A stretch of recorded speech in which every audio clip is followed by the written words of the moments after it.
Hello guys, मैं सूरज राज अपने YouTube channel paper hacker में आपका स्वागत करता हूं। और आज की इस वीडियो में आपको बताने वाला हूं जो भी स्टूडेंट बीए एंट्रेंस एग्जाम 2021 की तैयारी कर रहे हैं, तो आज के इस टेस्ट में आपको 50 क्वेश्चन दिए जाते हैं और 50 क्वेश्चन में से यदि 40 क्वेश्चन प्लस आप कर देते हैं तो आपका टारगेट और आपकी तैयारी बहुत अच्छी है, जबरदस्त है। तो अब 40 क्वेश्चन करने की प्रयास करिए। मैं आशा करता हूँ आप सारे क्वेश्चन आंसर राइट देंगे। और इस वीडियो में मैं आपको बहुत फटाफट मतलब कि धड़ाधड़ 50 क्वेश्चन की बात करने वाला हूँ, बहुत तेजाई से स्पीड से, कि आपकी तैयारी कितनी है बस ये देखना है।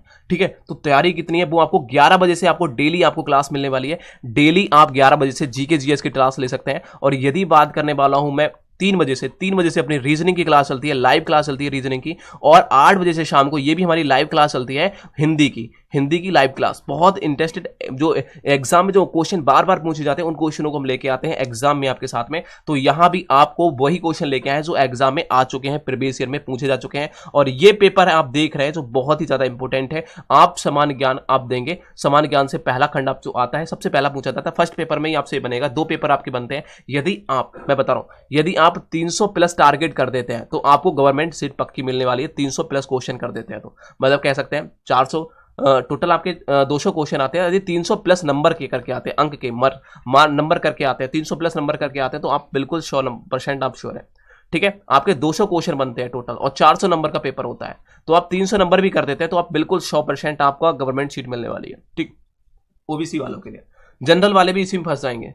ठीक है, अब देखिए पहला क्वेश्चन आपके सामने आ चुका है। पहला क्वेश्चन सभी लोग कमेंट बॉक्स में आंसर देंगे। आप फटाफट, आपके सामने 10 सेकंड दिए जाते हैं। देखिए यहां बोला गया सूर्य ग्रहण होता है जब, सूर्य ग्रहण कब होगा आपको ये बताना है। देखिए सूर्य ग्रहण तब पड़ता है, याद रखिए, जब सूर्य और पृथ्वी के बीच में चंद्रमा आ जाता है। बस ये बात रखिए। जब क्या होता है, ये सूर्य है और ये पृथ्वी है, इसके बीच में कौन आ गया भाई, ये चंद्रमा आ गया। इन दोनों के बीच में जब चंद्रमा आ जाता है, पृथ्वी और सूर्य के बीच में चंद्रमा आ जाता है तो इसको कहते हैं हम सूर्य। तो क्या है, चंद्रमा कहाँ गया, सूर्य और पृथ्वी के बीच में जाता है। तो ऑप्शन नंबर जिसने भी बी दिया है बिल्कुल राइट है। अब कभी आ जाए भाई चंद्र ग्रहण कब होता है, तो क्या होता है जब सूर्य है उसके और चंद्रमा, अब चंद्रमा इधर पहुंच गया, ये चंद्रमा पहुंच गया, ये पृथ्वी आ गई। अब पृथ्वी बीच में आ जाती है, सूर्य और चंद्रमा के बीच में पृथ्वी आ जाती है, तो ये होता है चंद्र ग्रहण। इस समय ये चंद्र ग्रहण जब पड़ता है तो जो चंद्रमा होता है वो लाल दिखाई देता है। और सूर्य ग्रहण की बात करें, जब सूर्य और पृथ्वी के बीच में चंद्रमा आ जाता है तब उसे सूर्य ग्रहण कहते हैं। जब पृथ्वी और सूर्य के बीच, चंद्रमा और पृथ्वी के बीच में चंद्रमा और सूर्य के बीच में पृथ्वी आ जाती है तब उस समय हम चंद्र ग्रहण बोला जाता है। ठीक है, कोई डाउट हो तो पूछ सकते हो। नेक्स्ट क्वेश्चन आपके सामने आ चुका है। यह बोला गया एनसीटीई क्या है, इसकी आपको फुल फॉर्म बतानी है। सभी लोग कमेंट बॉक्स में आंसर देंगे। एनसीटीई की फुल फॉर्म आपको बतानी है। इसे कहते हैं, ऑप्शन नंबर जिसने भी ए दिया है बिल्कुल राइट है, national counselling for teacher education. Next question को चलते हैं, ऑप्शन नंबर एज राइट है। नेक्स्ट क्वेश्चन आपके सामने आ चुका है। फटाफट आपको क्वेश्चन दिए जा रहे हैं, आपको बस ये देखना है कि आपकी तैयारी कितनी हुई है। तो यहां बोला गया है जैनवाद के अनुसार कितने तीर्थकर हैं, सभी लोग कमेंट बॉक्स में आंसर देंगे। तो आपका क्या जैनवाद के अनुसार 24 तीर्थकर है। जिसने भी ऑप्शन नंबर ए दिया है बिल्कुल राइट है, और जिसने भी ए दिया है बिल्कुल राइट है। और इसकी बात करने वालों, इसमें जो 23वें नंबर के थे वो आप पार्श्वनाथ थे, 24 नंबर के महावीर स्वामी थे, और पहले नंबर के थे वो कहते हैं ऋषभदेव थे। तो इस बात को याद रखेंगे। प्रथम नंबर के कभी पूछ ले तो ऋषभदेव कहेंगे, ऋषभदेव कहेंगे, और साथ ही साथ 24वें नंबर की महावीर स्वामी कहेंगे, और यदि 23वें नंबर से पूछे तो पार्श्वनाथ कहेंगे। नेक्स्ट क्वेश्चन को चलते हैं। आपको मैंने ये इंपॉर्टेंट चीज थी वो आपको क्लियर करा रहा हूं। नेक्स्ट क्वेश्चन है, यहां बोला गया है चूना पत्थर। यदि बात करने वाले हैं, यदि चूना पत्थर का हम कृतिकरण करें, मतलब कि बाद में परिवर्तित हो जाता है। जब हम चूना पत्थर को आपस में मिलाते हैं तो वो किस में निर्मित हो जाता है, किस में परिवर्तित हो जाता है, बस आपसे ये पूछा है। बिल्कुल सभी लोग कमेंट बॉक्स में आंसर देंगे।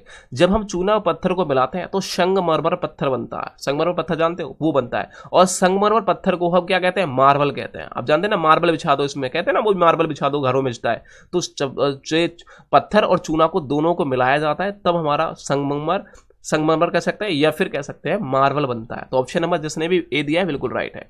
नेक्स्ट क्वेश्चन आपसे पूछा गया है, देखिए 5वां क्वेश्चन। एक बैंक शेड्यूल्ड बैंक कहलाता है। जब एक बैंक है, कोई भी बैंक मान लीजिए, वो शेड्यूल्ड बैंक कब कहलाएगा, आपको ये बताना है। शेड्यूल्ड बैंक कब कहलाएगा बताओ। एक बैंक शेड्यूल्ड बैंक कब कहलाएगा, तो आप कहोगे शेड्यूल्ड बैंक तब कहलाता है जब आरबीआई एक्ट 1934 के तहत, 1934 के तहत क्या होता है, वो द्वितीय सूची में शामिल हो, तब वो क्या कहलाएगी, एक बैंक शेड्यूल्ड बैंक कहलाएगी। ऑप्शन नंबर जिसने भी दिया है वी बिल्कुल राइट है। नेक्स्ट क्वेश्चन को चलते हैं। नेक्स्ट क्वेश्चन आपके सामने आ चुका है और यहां बोला गया भारत का राष्ट्रपति भारत का राष्ट्रपति राज्यसभा के लिए कितने सदस्य मनोनीत कर सकता है? सभी लोग कमेंट बॉक्स में आंसर देंगे। 10 सेकंड देता हूं आपको। इन क्वेश्चनों को रट लेना, बहुत ज्यादा इंपॉर्टेंट है और एग्जाम में पूछे जाएंगे आपसे। आपको के 12 सदस्यों को, देखिए 12 सदस्यों को राष्ट्रपति राज्यसभा में सदस्य बनाता है। राष्ट्रपति है वो राज्यसभा में सदस्य कितने बनाता है? 12 सदस्यों को बनाता है। क्यों बनाता है? राज्यसभा को बना सकता है, 12 सदस्यों को ही बना सकता है, 12 से ज्यादा नहीं बना सकता, 12 सदस्यों को ही बना सकता है। वो उन सदस्यों को बनाता है जिसको कला के क्षेत्र में, विज्ञान के क्षेत्र में, साहित्य के क्षेत्र में और सेवाओं के क्षेत्र में बहुत अधिक ज्ञान होता है, उनको बनाता है। नेक्स्ट क्वेश्चन को चलते हैं।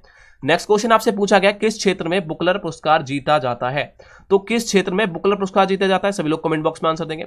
बुकलर पुरस्कार कौन से क्षेत्र में दिया जाता है? बुकलर पुरस्कार, याद रखिए बुकलर पुरस्कार जो जीता जाता है वो किस क्षेत्र में दिया जाता है? सभी लोग कमेंट बॉक्स में आंसर देंगे। बिल्कुल सभी लोगों के आंसर राइट आना चाहिए। मेरे आशा करता हूं कि सभी लोग आंसर राइट देते होंगे। ऑप्शन नंबर जिसने भी ए दिया है साहित्य के क्षेत्र में दिया जाता है, तो कथा साहित्य जहां भी लिखा है वही उसका राइट ऑप्शन होगा। ऑप्शन नंबर ए जिसने दिया है बिल्कुल राइट। नेक्स्ट क्वेश्चन को चलते हैं। यहां बोला गया है 8वां क्वेश्चन आपके सामने है, चौथा खंभा। चौथा खंभा तो जानते हैं बिल्कुल, संप्रत्यय। यहां बोला गया है चौथा खंभा संप्रत्यय संदर्भित करता है। तो बताइए चौथा खंभा का मतलब क्या होता है? आप चौथा खंभा कहेंगे, चौथा खंभा वो होता है जिसे हम कहते हैं प्रेस। ठीक है, ये प्रेस को करता है। संप्रत्यय कैसे करता है? तो आप कहेंगे संप्रत्यय कैसे करता है? प्रेस को करता है। प्रेस जैसे मीडिया कहते हैं वो चीज है, स्त्री वाली प्रेस नहीं है। प्रेस वो है जो हम मीडिया कहते हैं, मीडिया आ गई वही कहते हैं ना, वही। अब इसके 3 स्तंभ होते हैं। मीडिया के 3, प्रेस के 3 स्तंभ होते हैं। कौन कौन से होते हैं? तो न्यायपालिका होता है एक स्तंभ ये होता है। दूसरा स्तंभ क्या होता है? विधायिका होता है और साथ ही साथ कार्यपालिका। तीसरा ये प्रेस के क्या होते हैं? ये प्रेस के क्या होते हैं? कह सकते हैं स्तंभ होते हैं। ठीक, इस बात को याद रखेंगे। नेक्स्ट क्वेश्चन को चलते हैं। नेक्स्ट क्वेश्चन आपके सामने पूछा गया कि नमा क्वेश्चन क्या है? भारतीय नेपोलियन किसे कहा जाता है? सभी लोग कमेंट बॉक्स में आंसर देंगे। भारतीय नेपोलियन किसे कहा जाता है? सभी लोग कमेंट बॉक्स में आंसर देंगे।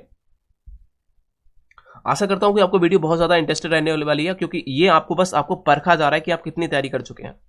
आप बहुत दिनों से तैयारी कर रहे हैं और 19 मई को आपको पेपर होने वाला था, मतलब कि आज है 19 मई, आज ही आपका पेपर होने वाला था। तो आपकी तैयारी कितनी है बस ये देखना चाहता हूं। आज तो 19 मई है ना, आपको पेपर होने वाला था, तो देख लीजिए आपको तैयारी कितनी थी। तो आप कहेंगे नेपोलियन, भारत की जो नेपोलियन कहा जाता है वो समुद्रगुप्त को बोला जाता है। चंद्रगुप्त को नहीं, समुद्रगुप्त को बोला जाता है। क्यों? क्योंकि वो समुद्र एक ऐसी चीज है। आप देखिए भारत का नेपोलियन क्यों कहेंगे? क्योंकि इसने समुद्रगुप्त ने कभी भी अपने पूरे जीवन में कभी पराजय का मुंह नहीं देखा था। मतलब किसी से पराजय नहीं हुआ था। समुद्र मतलब कि समुद्र बहुत बड़ा होगा, बहुत शक्तिशाली होगा। तो इस प्रकार से याद कर सकते हैं भारत का नेपोलियन किसे कहा जाता है? तो आप कहेंगे समुद्रगुप्त को कहा जाता है। ऑप्शन नंबर सी लगाएंगे। नेक्स्ट क्वेश्चन है, कभी एग्जाम में बनता है शोभना, जो कह सकते हैं गुरुटू है, शोभना गुरुटू प्रवर्तक बताना है। प्रवर्तक है, सभी लोग को आपने बताया जो शोभना गुरुटू है प्रवर्तक किसके थे? कौन सी शैली थी इसके प्रवर्तक थे? सभी लोगों के आंसर राइट आना चाहिए। आशा करता हूं आप सभी लोग वीडियो में लाइक करेंगे, इस वीडियो को ज्यादा से ज्यादा शेयर करेंगे। तो आप कहोगे ये भी एक शैली थी। क्या थी? एक शैली थी। आप इसको बताएंगे कि ठुमरी शैली के। तो ऑप्शन नंबर जिसने भी बी दिया है बिल्कुल राइट है। नेक्स्ट क्वेश्चन को चलते हैं। उगते हुए सूरज का देश किसे कहा जाता है? उगते हुए सूरज का देश किसे कहा जाता है? भाई उगते हुआ सूरज का देश तभी तो कहेंगे जो जहां सबसे पहले सूरज की किरणें गिरती होंगी। तो सबसे पहले सूरज यहां निकला, और उसकी कौन सा ऐसा देश है जहां पर इसकी सबसे पहले किरण गिरती है? बताइए सबसे पहले रोशनी कहां थी? आप कहोगे जापान में। ऑप्शन नंबर जिसने भी बी दिया है बिल्कुल राइट है। नेक्स्ट क्वेश्चन को चलते हैं। नेक्स्ट क्वेश्चन आपके सामने आ चुका है, किस संविधान संशोधन के द्वारा मातवाधिकार कह सकते हैं मताधिकार की आयु 21 वर्ष से घटाकर 18 वर्ष कर दी गई है? देखिए मताधिकार की मतलब कि मत डालने की, आपको वोट डालने की जो अधिकार है वो पहले 21 वर्ष था, उसके बाद कितना कर दिया? 18 कर दिया गया है। तो कब किया गया ये बताना है, कौन से संविधान संशोधन के तहत किया गया था? तो आप कहोगे जब हम 21 वर्ष के थे, जब हम 18 वर्ष के तो हमने छक्का मार दिया, क्रिकेट खेलने गए और हमने क्या मार दिया? छक्का मार दिया। छक्का 6।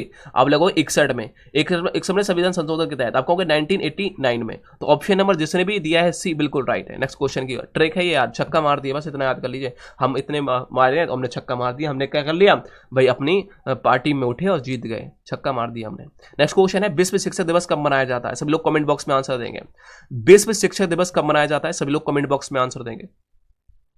आशा करता हूं कि आपको ये वीडियो बहुत ज्यादा पसंद आती होगी तो लाइक करेंगे, दोस्तों को शेयर जरूर करना। विश्व शिक्षक दिवस मनाया जाता है तो सभी लोग कहेंगे भाई विश्व शिक्षक दिवस 5 अक्टूबर को मनाया जाता है। कब मनाया जाता है? 5 अक्टूबर को मनाया जाता है विश्व शिक्षक दिवस। नेक्स्ट क्वेश्चन को देखते हैं। नेक्स्ट क्वेश्चन आपके सामने आ चुका है, किसके द्वारा खालसा पंथ की स्थापना की गई थी? सभी लोग बताएंगे।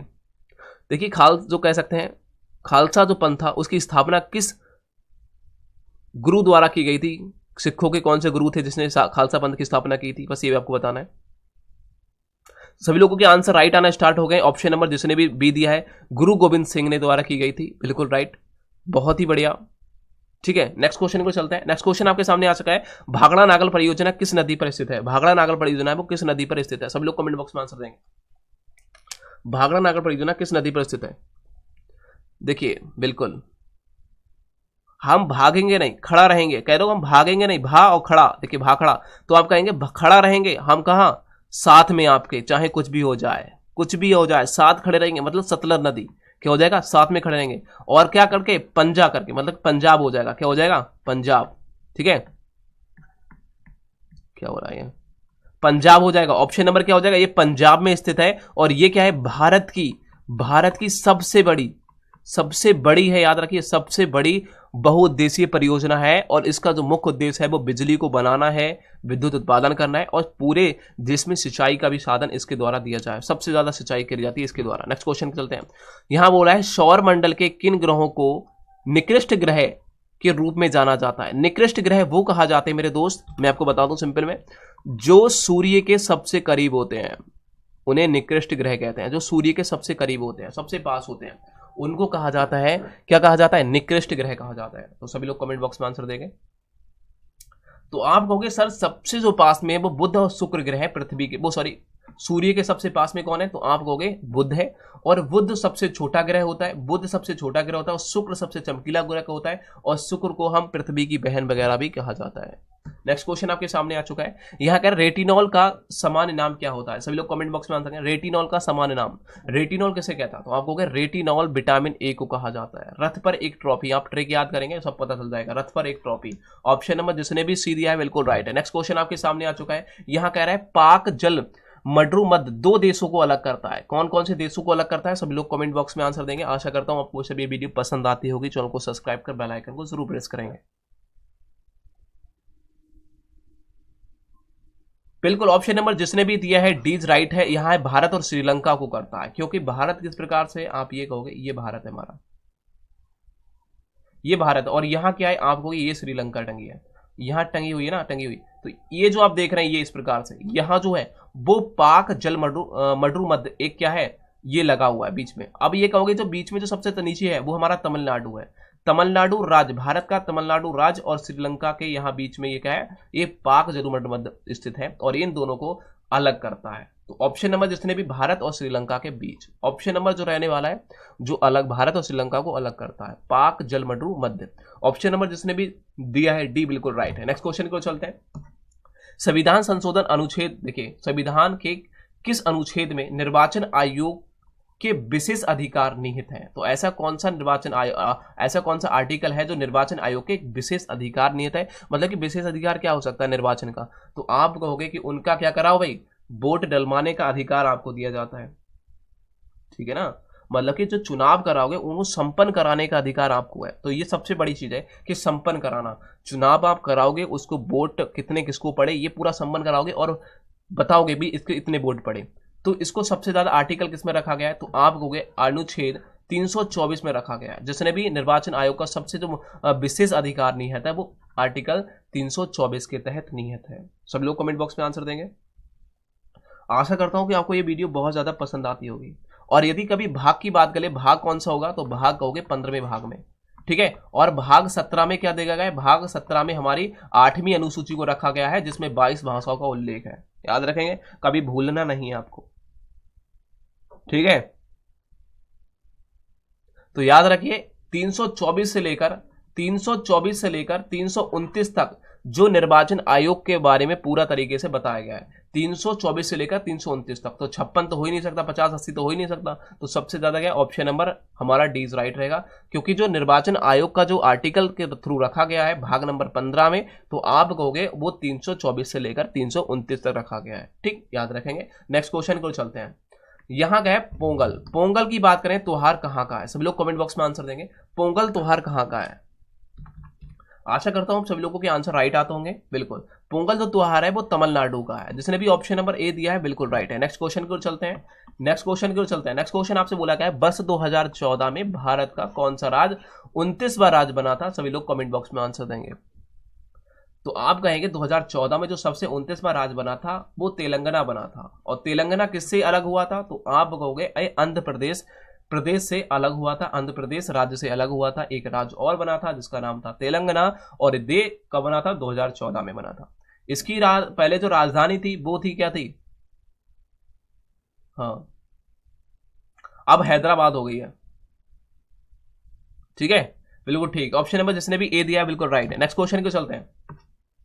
नेक्स्ट क्वेश्चन सभी लोग कमेंट बॉक्स में बताएंगे। नेक्स्ट क्वेश्चन सभी लोग कमेंट बॉक्स में आंसर बताएंगे। यहां कह रहा है जापान की संसद का नाम क्या है? तो जापान की संसद का नाम आपको बताना है। तो कहते हैं जापान, क्या हो जाएगा? डाइट करेंगे तब हम पान को खाएंगे भाई। ठीक है, तो डाइट हो जाएगा जापान की संसद का नाम। यदि बात करें सोरा किसकी संसद का नाम है? सोरा, तो सोरा जो संसद है, बिल्कुल सभी लोग कमेंट बॉक्स में आंसर देंगे, वो है अफगानिस्तान की। ठीक है, मजलिस की बात करें, मजलिस किसकी संसद है? सांसद का नाम है, तो आप कहेंगे ये जो तुर्की की है। और यदि बात करें नेसेड की, नेसेड किसका है? तो आप कहोगे ये इजराइल जो देश है उसकी सांसद का नाम है। ठीक है, बिल्कुल इस बात को याद रखेंगे। तो जापान की कौन सी है? डाइट है। जापान करते हुए डाइट खाएंगे। नेक्स्ट क्वेश्चन, पान खाएंगे डाइट करेंगे, इस बात को याद कर सकते हैं। नेक्स्ट क्वेश्चन है, बिल्कुल ओमान की राजधानी कहां है? भाई ओमान की राजधानी बताना है। ओ माँ मस्का लगा रही तू मुझको। मैं नहीं जाऊंगा माँ, मैं नहीं जाऊंगा भाई, नहीं जाऊंगा। क्या होगा? मस्कट हो जाएगी। बिल्कुल, मस्का मत लगा माँ, मैं नहीं जाऊंगा वहां जापान। ओ माँ, ओ मान जा, मैं मस्का मत लगा, मैं नहीं जाऊंगा वहां। ओमान मान जा, मस्का नहीं लगा तो मस्का, मस्काट। बिल्कुल ठीक है, ओमान की हो जाएगी मस्काट। जिसने भी ऑप्शन नंबर क्या दिया है? डी, बिल्कुल राइट। नेक्स्ट क्वेश्चन को चलते हैं। नेक्स्ट क्वेश्चन है बिहू। कह रहा है भाई बिहू की बारे में। तोशा किसका है? तो डॉट डॉट का त्योहार है, अब बताना है। ये उत्साह बनाया जाता है यार, कम बनाया जाता है। तो आप कहोगे बिहू को हम बहू कह सकते हैं। क्या कह सकते हैं? बहू। तो आप कहोगे असम की बहू सबसे खूबसूरत होती है। सब कैसे होती है? खूबसूरत होती है। तो असम की क्या हो जाएगी? बहू। ऑप्शन नंबर जिसने भी दिया है ए। ये 3 बार मनाया जाता है साल में। कह सकते हैं साल में कितनी बार मनाया जाता है असम में त्योहार बिहू? तो आप कहोगे 3 बार मनाया जाता है। सबसे जो मुख्य है वो अप्रैल में मनाया जाता है। किस में मनाया जाता है? अप्रैल में। ठीक है, इस बात को याद रखेंगे। नेक्स्ट क्वेश्चन को चलते हैं। यहां बोला गया है भारत में संविधान आर्टिकल या फिर अनुच्छेद डॉट डॉट में मौलिक कर्तव्यों का वर्णन किया गया है। तो मौलिक कर्तव्य तो पहले बताइए भारत में हमारे मौलिक कर्तव्य कितने हैं? तो सभी लोग बता रहे हैं 11 मौलिक कर्तव्य हैं। चलो ठीक है, ये कौन से आर्टिकल के थ्रू रखा गया? आप कहोगे 51 के ए के थ्रू रखा गया। जिसने भी 51 का बी, 51 का ए मतलब कि बी दिया है, आपका 25 का बी दिया है, 51 के ए, 51 के का आर्टिकल के थ्रू मौलिक कर्तव्य को रखा गया है। नेक्स्ट क्वेश्चन है विटामिन सी की कमी से होने वाला रोग कौन सा है? तो विटामिन सी की कमी से कौन सा रोग हो जाता है? आपको स्कर्वी हो जाता है। इसे कोई बताने की चीज नहीं, option number D is right है। नेक्स्ट क्वेश्चन को चलते हैं। नेक्स्ट क्वेश्चन आपके सामने आ चुका है, सभी लोग कमेंट बॉक्स में आंसर देंगे। सतत विकास लक्ष्यों को प्राप्त करने हेतु संयुक्त राष्ट्र द्वारा कौन सी अवधि निर्धारित की गई है? सभी लोग कमेंट बॉक्स में आंसर देंगे। आपको टाइम मिलता है 10 सेकंड का। अवधि की गई है, सभी लोग को देखिए सतत विकास लक्ष्य जो लक्ष्य है, लक्ष्यों को प्राप्त करने हेतु संयुक्त राष्ट्र संघ जानते हैं उसके द्वारा एक अवधि निर्धारित की गई है। वो की गई है 2016 से लेकर 2030 तक। जिसने भी ऑप्शन नंबर बी दिया है बिल्कुल राइट है। नेक्स्ट क्वेश्चन को चलते हैं। कैलाश सत्यार्थी संबंधित किससे है? सभी लोग कमेंट बॉक्स में आंसर देंगे। कैलाश सत्यार्थी किससे संबंधित था? सभी लोग कमेंट बॉक्स में आंसर देंगे। आशा करता हूं कोई वीडियो बहुत ज्यादा पसंद आती होगी तो चैनल को सब्सक्राइब जरूर कर बेल आइकन को प्रेस करेंगे। कैलाश सत्यार्थी संबंधित है तो आप कहेंगे सभी लोग ऑप्शन है, ये बचपन बचाओ आंदोलन संबंधित था, ये बच्चों से संबंधित था, बाल श्रम से संबंधित था। तो ऑप्शन नंबर जिसने भी दिया है बिल्कुल राइट है। नेक्स्ट क्वेश्चन बोला गया 29वां, बोला गया है किसने वर्ष 2016 में भारत का अंतिम पृथक रेल बजट पेश किया था? सभी लोग कमेंट बॉक्स में देखिए 2016 में जो पेश किया था वो किसने किया था? अभी रेल मंत्री कौन है? आपको पीयूष गोयल। ठीक है, ऑप्शन नंबर क्या रहने वाला है? ऑप्शन नंबर देखिए, ये तो मंत्री की बात करने वाला है, इससे प्रेजेंट में मंत्री है रेल मंत्री, लेकिन पहले कौन थे रेल मंत्री? तो आप कहोगे इससे पहले तो 2016 में, मतलब पीयूष गोयल से पहले जो थे वो सुरेश प्रभु थे, पीयूष, ठीक है, तो रेल मंत्री, तो उन्होंने किया होगा रेल मंत्री, तो आप कहोगे रेल मंत्री 2016 में जो थे वो थे सुरेश प्रभु। सुरेश प्रभु ने क्या किया था? वो रेल बजट जो प्रस्तुत किया था वो किया था 2016 में, ठीक है, जो अंतिम था 2016 में किया गया था। और यदि बात करें पीयूष गोयल जो अभी है, अब इसको रेल बजट को एक आम बजट मतलब कि केंद्र बजट के साथ में प्रस्तुत किया जाता है। नेक्स्ट क्वेश्चन को चलते हैं। नेक्स्ट क्वेश्चन है आपका, भारत का राष्ट्रपति बनने से पूर्व श्री रामनाथ कोविंद के राज्यपाल थे। देखिए रामनाथ जो कोविंद थे वो किस राज्य के राज्यपाल थे, आपको ये बताना है। किस राज्य के आप राज्यपाल थे राष्ट्रपति बनने से पहले, ठीक है। तो आप कहेंगे 2017 में अभी हमारे राष्ट्रपति बने हैं जिसका नाम है रामनाथ कोविंद। वो उससे पहले कौन से राज्य के राज्यपाल थे? सभी लोग कमेंट बॉक्स में आंसर देंगे। जो राज्यपाल रहे थे 2015 से लेकर 2017 तक रहे थे और राष्ट्रपति बनने के बाद में उन्हें राज्यपाल का कार्य छोड़ दिया था, ठीक है। तो आप कहोगे वो बिहार के थे, तो ऑप्शन नंबर जिसने भी दिया बिहार के राज्यपाल थे, 2015 से लेकर 2017 तक रहे थे, फिर उन्हें राष्ट्रपति बना दिया गया था, उसके बाद में वो क्या हो गया 2017 में उन्हें चुना गया है। नेक्स्ट क्वेश्चन को चलते हैं। नेक्स्ट क्वेश्चन आपको देखिए, फारसीसी क्रांति का सही नारा क्या था? फ्रांसीसी जो क्रांति थी उसका सही नारा क्या था, आपको यह बताना है। फ्रांसीसी क्रांति का सही नारा क्या था? आपको कि स्वतंत्रता और समानता और साथ ही साथ क्या था?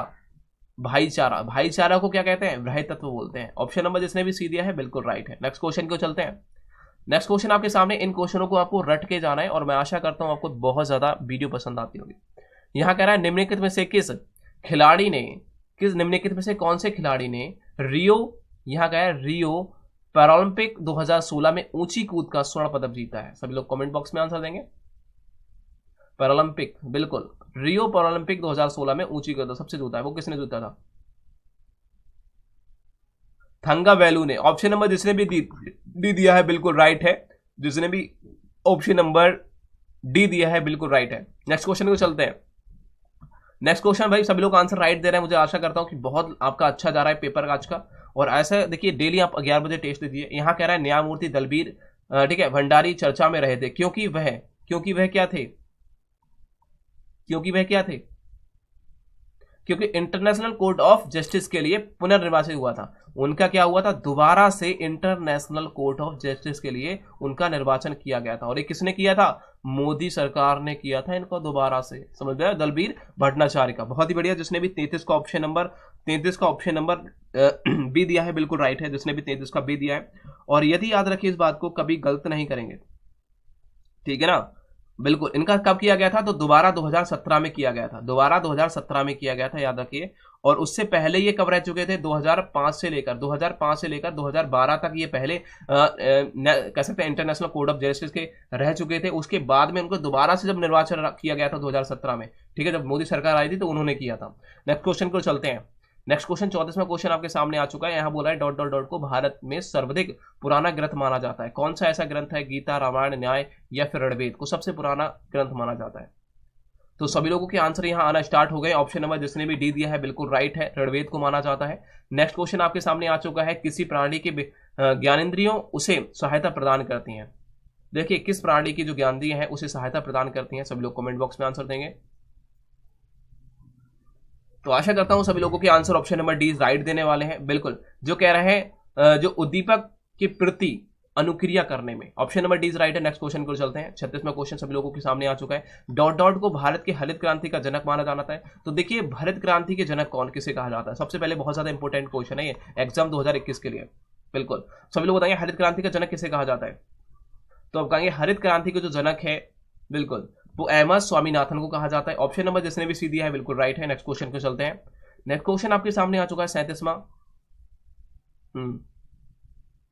सभी का आंसर राइट आ रहा है यहां, बिल्कुल ठीक, बहुत ही बढ़िया। ऑप्शन नंबर जिसने भी क्या दिया है, ऑप्शन नंबर जिसने भी सी दिया है बिल्कुल राइट है। नेक्स्ट क्वेश्चन आपके सामने आ चुका है। एक थे जस्टिन ट्रूडो, निम्नलिखित में से फरवरी 2018 में भारत में यात्रा की थी, वो कहां के प्रधानमंत्री थे? आपको ये बताना है। ये वो कहां के प्रधानमंत्री थे? 2018 में आए थे, उनका नाम था जस्टिन ट्रूडो। बिल्कुल सभी के आंसर आना स्टार्ट हो गए। यहाँ ऑप्शन नंबर कनाडा जिसने भी दिया है बिल्कुल राइट है, option number A is right है। नेक्स्ट क्वेश्चन को चलते हैं। नेक्स्ट क्वेश्चन आपके सामने आ चुका है, सभी लोग कमेंट बॉक्स में आंसर। निम्न में से कौन सा नाटक, यहाँ बोला गया है कौन सा नाटक जो विलियम शेक्सपियर द्वारा नहीं लिखा गया है? बिल्कुल कौन सा नाटक विलियम शेक्सपियर द्वारा नहीं लिखा गया है, सभी लोग आंसर देंगे। भाई सभी लोगों के आंसर राइट यहां आना स्टार्ट हो गए हैं, ठीक है। देखिए ऑप्शन नंबर जिसने भी ऑप्शन नंबर क्या दिया, ऑप्शन नंबर जिसने भी सी दिया है बिल्कुल राइट है, ठीक है। तो यहां कह सकते हैं आर्म्स एंड द मैन, ये क्या है, ये जो राइटर थे वो राइटर थे इनके मैं एक भाषा में आपको बता दूं, जॉर्ज बर्नार्ड, जो जॉर्ज बर्नार्ड थे शॉ, उन्होंने इसका राइट ये लिखी थी। नेक्स्ट क्वेश्चन को चलते हैं। बाकी सब जो है वो बाकी सब जो आप देख रहे हैं वो विलियम शेक्सपियर के लिखित हैं, ठीक है। नेक्स्ट क्वेश्चन, राष्ट्रीय प्रतिरक्षा संस्थान स्थित है, सभी लोग कमेंट बॉक्स में राष्ट्रीय प्रतिरक्षा जो संस्थान है वो कहाँ स्थित है, सभी लोग कमेंट बॉक्स में आंसर देंगे। इसका तो आंसर सभी लोग आंसर देने वाले हैं बिल्कुल, ऑप्शन नंबर नई दिल्ली में, ऑप्शन नंबर जिसने भी सी दिया है बिल्कुल राइट है। नेक्स्ट क्वेश्चन को चलते हैं। यहां बोला गया वर्ष 2020 में ग्रासकालीन जो ग्रांस कह सकते हैं जो ग्रीष्मकालीन थी ओलंपिक खेला गया था, उसका आयोजन किस देश में किया जाएगा? 2020 में जो किया गया है अभी हाल ही में, वो कहाँ किया गया है, कौन से देश में किया गया है? ग्रीष्मकालीन कह सकते हैं, ठीक है। ग्रीष्मकालीन जो ओलंपिक खेले गए थे 2020 में, वो कहाँ खेले गए थे? सभी लोग आंसर देंगे बिल्कुल। 40 का आना यहाँ बिल्कुल आ गया। वो ऑप्शन नंबर क्या था? जापान में खेल गए हैं। जापान की राजधानी आप पता है टोक्यो में आपको खेले गए हैं, ठीक है, बिल्कुल टोक्यो। नेक्स्ट क्वेश्चन को देखिए, टोक्यो में खेले गए हैं, हाँ टोक्यो बोलते हैं उसको, टोक्यो। नेक्स्ट क्वेश्चन को देखते हैं। यहां बोला गया प्रसिद्ध पुस्तक एक है जिसे कहते हैं पॉवर्टी एंड अनवेस्टिंग रूल इन इंडिया, ठीक है। लेखक कौन है आपको ये बताना है बिल्कुल। सभी लोगों के आंसर यहाँ राइट आना स्टार्ट हो गया बिल्कुल, ठीक है। ऑप्शन नंबर जापान होगा, ठीक है ना, जापानी होगा, आप सभी का आंसर राइट आ रहा है। इस क्वेश्चन को बताइए, प्रसिद्ध पुस्तक जो है पॉवर्टी एंड अनवेस्टिंग रूल इन इंडिया के लेखक कौन है? सभी लोग कमेंट बॉक्स में आंसर देंगे। दादा भाई, सभी लोगों के आंसर ऑप्शन नंबर ए आना स्टार्ट हो गए हैं बिल्कुल। ऑप्शन नंबर जिसने भी दिया है दादा भाई, ठीक है, नवराजी, ऑप्शन नंबर जिसने दिया है बिल्कुल राइट है। नेक्स्ट क्वेश्चन को चलते हैं। 42वां क्वेश्चन आपके सामने आ चुका है। निम्न किसी कौन सा प्रसिद्ध हिंदी पत्रिका सरस्वती के पद संपादन रहे हैं, संपादक कौन रहे हैं? सभी लोग कमेंट। देखिए सरस्वती पत्रिका संपादक किसने किया है, तो कब किया गया था? तो आप कहेंगे ये महावीर प्रसाद द्विवेदी ने किया था, ये किया था 1900 में। जिसने भी ऑप्शन नंबर क्या दिया है, बी दिया, बिल्कुल राइट है। नेक्स्ट क्वेश्चन को चलते हैं। यहाँ मदर पुस्तक किसके द्वारा लिखी गई थी? सभी लोग बताएंगे मदर पुस्तक किसने लिखी थी? बिल्कुल ठीक है भाई, मदर तो मदर ही लिखेंगे। मैक्सिम, बिल्कुल मैक्सिमो कह सकते हैं, मैक्सिम ने लिखी थी। मैक्सिम गोवर्की जिसे कहते हैं, उसने द्वारा मदर पुस्तक लिखी गई थी। ऑप्शन नंबर जिसने भी डी दिया है बिल्कुल राइट है। नेक्स्ट क्वेश्चन को चलते हैं। ये क्या कह रहा है, वस्तु और सेवा कर जीएसटी, यहाँ कह रहा है जीएसटी भारत में लागू किया गया था। तो भारत में जीएसटी कब लागू किया गया था? जिसे हम कहते हैं good service tax, good and service tax बोलते हैं ना, तो वस्तु एवं सेवा कर। तो आप कहोगे 1 जुलाई 2017 में किया गया था। ऑप्शन नंबर जिसने भी ए दिया बिल्कुल राइट है। नेक्स्ट क्वेश्चन को चलते हैं। यहां कह रहा है सोमनाथ मंदिर पर आक्रमण किया था, किसने किया था? सभी लोग कमेंट बॉक्स में आंसर देंगे। सोमनाथ मंदिर पर आक्रमण किसने किया था? बिल्कुल सही, सभी लोगों के आंसर यहाँ आना स्टार्ट हो गया। सोमनाथ मंदिर पर जो आक्रमण किया था वो मोहम्मद गजनबी ने किया था। ये बहुत हरामी था, इस बात से कह सकता हूँ मैं, इसको मैं हरामी की संज्ञा देता हूँ, क्योंकि इसने बहुत मंदिर था जो सोमनाथ मंदिर सब पे लूट लिया था, जितना सोना वगैरह था वहां का, और वहां जितने पंडित वगैरह थे सबको मार दिया था इसने, कत्लेआम किए थे इसने, ठीक है। महमूद गजनबी ने, बहुत हरामी था ये साला। नेक्स्ट क्वेश्चन को देखिए, इसको बताना सभी लोग कमेंट बॉक्स में आंसर देंगे। 86 में आंसर क्या रहने वाला है? सख्त कह सकते हैं, सख्त आंसर का आंसर देना है सभी लोग, बिल्कुल सभी। ऑप्शन नंबर बिल्कुल हाँ, सभी का आंसर आ रहा है। ऑप्शन नंबर डी आना स्टार्ट हो गया, बिल्कुल ठीक है, सभी का डी राइट है। नेक्स्ट क्वेश्चन बताइए। सांख्य दर्शन की बात करने वाले हैं। सांख्य दर्शन के प्रतिपादक किसने किया था? सभी लोग कमेंट में बताएंगे किसने माना जाता है, प्रतिपादक किसने माना जाता है, या फिर इसकी स्थापना किसने की थी सांख्य दर्शन की? बिल्कुल सभी लोग कमेंट बॉक्स में आंसर देंगे। बिल्कुल कपिल जी ने की थी। ऑप्शन नंबर जिसने भी दिया है सी बिल्कुल राइट है, बिल्कुल जिसने भी सी दिया है बिल्कुल राइट है, कपिल, ठीक है, बिल्कुल कपिल को माना जाता है, कपिल को माना जाता है। और इसे इसका जो नाम था पूरा वो था महर्षि कपिल, ठीक है। तो महर्षि कपिल को माना जाता है सांख्य दर्शक के। नेक्स्ट क्वेश्चन दर्शन के, नेक्स्ट क्वेश्चन को चलते हैं। नेक्स्ट क्वेश्चन आपको 47 में क्वेश्चन दे रखा है, यहाँ बीमारी है और यहाँ कारण है, किसके कारण ये बीमारी होती है? तो यहाँ आपको विकल्प बताना है कौन सा। आपको पता होगा, सबसे पहले जो आपको पता है वो देखिए, रंग बर्म का मतलब होता है दाद। दाद किसके कारण होता है? आप कहोगे ये होता है फंगल्स के कारण, मतलब कि कबक के कारण। उसके बाद में आता है मलेरिया, मलेरिया होते हैं प्रोटोजोआ के कारण, ये तो पता ही होगा आपको। इसके बाद होता है कोलेरा। कोलेरा क्या होता है? कोलेरा कहते हैं हैजा को, और हैजा किसके कारण होता है? बैक्टीरिया के कारण होता है। उसके बाद है एनीमिया। एनीमिया कह सकते हैं एनीमिया। एनीमिया जो रोग होता है वो लोहे की कमी के कारण होता है। तो ऑप्शन नंबर आप लगा सकते हैं, option number C is right रहेगा। देखो पहले का तीसरा, दूसरा ए हो गया, दूसरे का पहला, तीसरे का दूसरा हो गया, ठीक है। ऑप्शन नंबर क्या रहने वाला है? सी इज राइट रहेगा। नेक्स्ट क्वेश्चन को चलते हैं। नेक्स्ट, निम्नलिखित में से कौन सा राज्य हड़प्पा नीति कह सकते हैं हड़प नीति संबंधित है? कौन सा राज्य है जो हड़प नीति से संबंधित था? सभी बताना है ये संबंधित है। हड़प नीति क्या होती है? हड़पने वाली नीति, हाँ हड़प नीति संबंधित है। सभी बताएंगे सब लोग कमेंट बॉक्स में क्या रहने वाला है, कौन सा राज्य था जो हड़प नीति से संबंधित है? सब बिल्कुल कहते हैं डलहौजी, मतलब डाल दे, जिसमें भी हड़प, जितना भी तू हड़प के लाए ना वो सब डाल दे इसमें, भाई डाल दे, तो डलहौजी कहेंगे। तो लॉर्ड डलहौजी। ऑप्शन नंबर जिसने भी दिया है वो option number D is right है। नेक्स्ट क्वेश्चन को देखते हैं। निम्न से कौन सा इनपुट डिवाइस नहीं है? तो आप देखिए कैमरा, कीबोर्ड, माउस। देखिए माउस सब इनपुट देता है, जब हम कोई बटन दबाएंगे तो इनपुट देता है। कीबोर्ड में क्या होता है? कीबोर्ड भी इनपुट देता है। कैमरा को ये भी इनपुट देता है, खींचता है कैमरा। लेकिन जो बात करें पेंटर, पेंटर हमेशा आउटपुट देता है। जब आउटपुट देगा मतलब कि हम कुछ कहते हैं तो ये निकालता है बाहर को, पेपर वगैरह निकालता है छाप के, तो ये आउटपुट देता है। तो ऑप्शन नंबर जिसने भी बी दिया है बिल्कुल राइट है। नेक्स्ट क्वेश्चन, लास्ट क्वेश्चन इस वीडियो का। तो वीडियो कैसी लगी कमेंट बॉक्स में जरूर बताइए। आशा करता हूं आपको वीडियो पसंद आई होगी, तो चैनल को सब्सक्राइब कर बेल आइकन को जरूर प्रेस करेंगे। यहाँ बोला गया है हिंदी जो फिल्म थी, बहुत प्रसिद्ध फिल्म थी जिसे कह सकते हैं, ठीक है, जो पद्मावत थी, उसके लेखक की रचना पर आधारित है। तो किस लेखक की रचना पर आधारित थी जो पद्मावत जो फिल्म थी, वो आपको बताना है। हाँ, हिंदी फ्यूचर फिल्म जो थी पद्मावत, वो किस लेखक की रचना पर आधारित है, ये बताना है। किस मतलब कौन से लेखक ने ये लिखी थी, उसके बाद में उस आधार वही फिल्म बनाई गई थी, उस राइटर क्या लिखी गई थी, वैसे उसने फिल्म बनाई थी, वो कौन था? 50 में का आंसर सभी लोग देंगे।